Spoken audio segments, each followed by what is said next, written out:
est ton créateur. Mais Dieu n'est pas seulement ton créateur, Dieu est ton Père. Tout à l'heure, l'homme de Dieu a dit que Dieu a créé le premier homme qui s'appelle Adam. Adam n'était pas seulement la créature de Dieu comme les animaux, les lions, comme l'éléphant, comme l'aigle. Adam était à l'image et selon la ressemblance de Dieu. Cela veut dire que tel Dieu était, tel Dieu est, Adam aussi était. Dieu est revêtu de la gloire de Dieu. Dieu est lumière. Dieu est saint. Dieu est juste. Dieu est pur.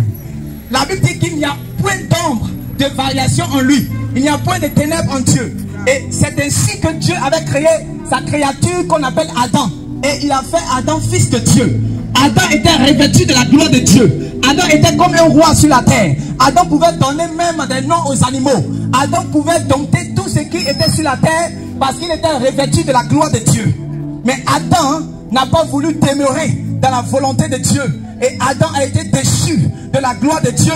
Il a perdu l'image de Dieu à cause du péché. Et c'est pour cela qu'un prophète appelé Ésaïe dit: la main de Dieu n'est pas courte. Ses oreilles ne sont pas dues pour nous entendre. Mais ce sont nos péchés. C'est nos crimes qui nous éloignent de la main de Dieu. Beaucoup de personnes pensent que c'est parce que Dieu est au ciel et que nous sommes sur la terre que Dieu n'a pas la capacité d'entendre nos prières. Beaucoup de personnes pensent que c'est parce qu'il y a une distance kilométrique entre le ciel et la terre que les prières arrivent difficilement à monter. Mais nous sommes venus te présenter ce matin le Dieu le plus proche de l'univers. Le Dieu le plus proche de l'univers ce matin est à l'œuvre. Et il est venu vers toi afin que tu lui ouvres ton cœur. Il est plus proche de toi que ton père. Il est plus proche de toi que les hommes. Il est plus proche de toi que tes proches parents. Il est plus proche de toi même que le vêtement que tu as porté. Et il est prêt à t'écouter. Il est prêt à te sauver. Il a pourvu à un salut.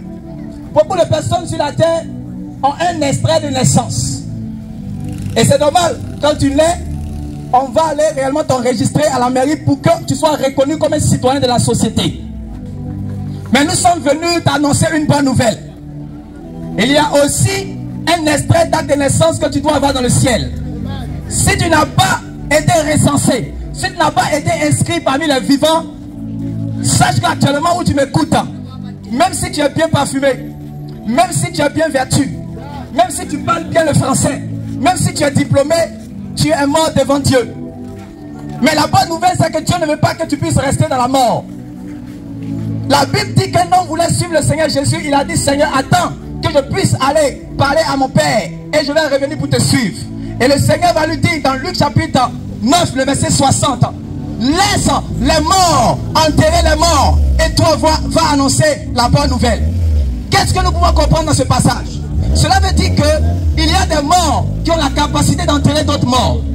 Il y a des morts qui ont la capacité de manger. Il y a des morts qui ont la capacité de s'habiller. Il y a des morts qui ont la capacité de se parfumer. Il y a des morts qui ont la capacité de voyager. Il y a des morts qui ont la capacité de se marier. Il y a des morts qui ont la capacité de faire des affaires. Il y a des morts qui ont la capacité d'entreprendre, d'être diplômés. Il y a des morts qui ont la capacité d'enterrer d'autres morts. Qu'est-ce qui a fait de l'homme un mort vivant? Si un mort a la capacité de faire des activités tout en étant mort, ça veut dire qu'il est mort vivant. Et Dieu nous a envoyé ce matin afin de ressusciter ces morts vivants, afin que ceux qui sont morts puissent passer de la mort à la vie. Mais de nous-mêmes, nous n'avons pas ce pouvoir. Mais nous avons rencontré quelqu'un qui nous a fait passer de la mort à la vie. De nous-mêmes, nous n'avons pas ce pouvoir. Mais nous avons rencontré quelqu'un qui a mis sa vie en nous afin que nous passions de la puissance de Satan à celle de Dieu. Aujourd'hui, je peux chanter ma délivrance. Autrefois, j'étais dans le monde parce que j'étais mort à cause de mes péchés. Je vivais dans la débauche. Je fumais la drogue. Je buvais. J'étais un jeune frivole. Toutes les jeunes filles qui venaient dans le quartier, elles devaient passer à la casserole. Excusez-moi pour l'expression. Mais le jour que j'ai rencontré le prince de la vie, le jour que j'ai rencontré l'alpha et l'oméga, le jour que j'ai rencontré le commencement et la fin, le jour que j'ai rencontré le Fils de Dieu, le jour que j'ai rencontré celui-là dont nous sommes venus te parler ce matin, ma vie a été transformée. Et cela veut dire que ce n'est pas encore terminé pour toi. Le diable est le spécialiste des passés ratés. Quand quelqu'un rencontre le diable, il va saccager sa vie par l'iniquité, par la débauche. Mais nous sommes venus aussi t'annoncer que Jésus-Christ est le spécialiste des passés effacés. Quand tu vas rencontrer Jésus, ton passé sera effacé.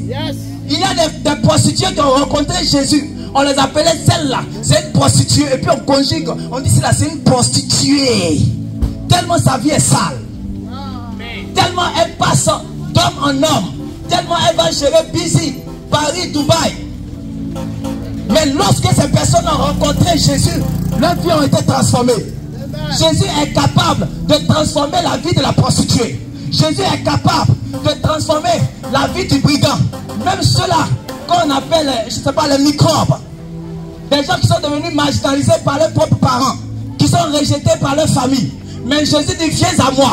Venez à moi, vous tous qui êtes fatigués et chargés, et je vous donnerai du repos. Est-ce qu'il y a quelqu'un ce matin qui a besoin du repos de Dieu? Est-ce qu'il y a quelqu'un qui est fatigué d'être sous le poids de l'iniquité? Est-ce qu'il y a quelqu'un qui est fatigué d'être sous le poids de la boisson?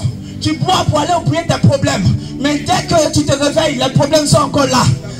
Cela veut te dire que la boisson n'a pas la capacité d'effacer les problèmes. La drogue n'a pas la capacité de faire oublier les problèmes. Mais la seule personne qui a la capacité de changer la vie, la seule personne qui a la capacité de transformer la vie, s'appelle Jésus de Nazareth. Ce matin, il est prêt pour toi. Ce matin, il s'approche de toi. Ce matin, n'anticipe pas ton cœur. Ce matin, ouvre ton cœur afin qu'il entre, qu'il transforme ta vie. La vie dont tu as besoin ne se trouve pas dans l'argent. La vie dont tu as besoin ne se trouve pas dans l'or. La vie dont tu as besoin ne se trouve pas dans les choses que tu as à la maison. Homme de Dieu, un jour nous sommes partis voir des rappeurs. Je ne vais pas citer les noms ici, mais qui sont très connus dans cette nation. Quand on est arrivé dans la maison de ce rappeur, il était dans le confort pas possible. C'est-à-dire il y a tout. Il y a télévision, écran, ça peut quitter ici, ça peut remplir tout le mur ici. Il y a champagne ici. Il y a les préservatifs ici. Il y a toutes sortes de choses. Il y a l'alcool. Il y a Cambus. Comme s'il était dans le bar, il y a tout en fait chez lui. Mais quand nous sommes arrivés, le Saint-Esprit nous a fait comprendre qu'il a mis toutes ces choses-là en fait afin de trouver la paix. Il cherche la paix par ce confort, mais il ne trouve pas.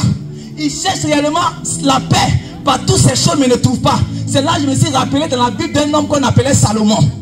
Salomon était un homme très riche. Salomon était un homme qui était tellement riche et il avait une renommée. Et les princes et les princesses et les reines de toute l'Afrique, de le monde entier, partaient écouter et partaient voir la richesse de Salomon. Mais Jésus dit que quelqu'un qui n'est pas, quelqu'un qui est né de nouveau là, il est dans une gloire plus que celle de Salomon. Est-ce que quelqu'un comprend ce que je suis en train de dire? C'est-à-dire que tu peux avoir tout dans ce monde. Mais ces choses que tu cherches à avoir ne peuvent pas te donner la paix. La paix là, elle se trouve dans le sang de Jésus. La joie de l'homme se trouve dans le sang de Jésus. La restauration de l'homme se trouve dans le sang de Jésus. C'est pour cela qu'il y avait cette femme là, dans Jean chapitre 4, qui était allée au puits pour aller chercher de l'eau à boire. Cette femme là est passée de foyer en foyer. Elle pensait que lorsqu'elle allait avoir un mari, alors elle allait trouver la paix. La paix ne se trouve pas dans le mari. La paix ne se trouve pas dans la femme. La paix se trouve en Jésus. Elle a essayé le couple. Ça n'a pas marché. Premier couple n'a pas marché. Deuxième, troisième, quatrième, cinquième, ça n'a pas marché. Et lorsqu'elle se promène dans le quartier, les gens commencent à la pointer du doigt. On dit voici celle-là. Elle échoue chaque fois dans le mariage. Voici celle-là, elle échoue chaque fois dans le mariage. Et quand on partait puiser de l'eau, c'est le matin qu'on partait. Mais cette femme, pour ne pas que les gens puissent la dévoiler, pour ne pas que les gens l'injurient, elle a décidé de partir à midi, à l'heure où il n'y a personne qui sera là. Mais ce jour-là, Jésus était là. Et il a dit à ses disciples, allez acheter de la nourriture. Moi, j'ai une nourriture spirituelle à manger. Et Jésus était au puits. Et il attendait cette femme qui était vide des sources d'eau vive. Il était au puits. Et il attendait cette femme-là qui était devenue la rébut de la société. Il attendait cette femme qui avait échoué réellement dans ce mariage. Quand elle arrivait, Jésus dit donne-moi à boire. Elle a commencé des débats de religion. Pour dire non, moi je suis dans telle religion.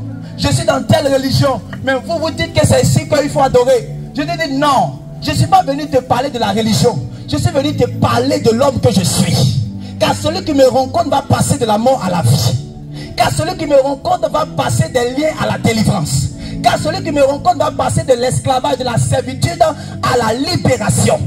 Et cette femme a commencé à écouter. Et Jésus a dit, si tu bois de l'eau que moi je vais te donner, tu n'auras jamais soif. Alléluia. Alléluia. Amen. Si tu bois de l'eau que je vais te donner, tu n'auras jamais soif. Et cette femme-là, Jésus ne lui a même pas donné un seau d'eau, ni un puits, ni un gobelet d'eau. Mais le fait que Jésus a parlé avec elle, que Jésus est entré en alliance spirituelle avec elle, cette femme-là est ressortie abreuvée. C'est pour cela que ce matin, si tu écoutes la voix de Dieu, tu ne seras plus assoiffé, tu seras abreuvé. Si tu écoutes la voix de Dieu, tu ne seras plus fatigué, tu seras dans le repos. Et la seule personne capable, habilitée par Dieu sur la terre, d'amener réellement ces choses à l'existence dans ta vie s'appelle Jésus. Est-ce que ce matin tu es prêt à le recevoir? Je vais terminer par cela. Ouvre ton cœur, n'endurcis pas ton cœur.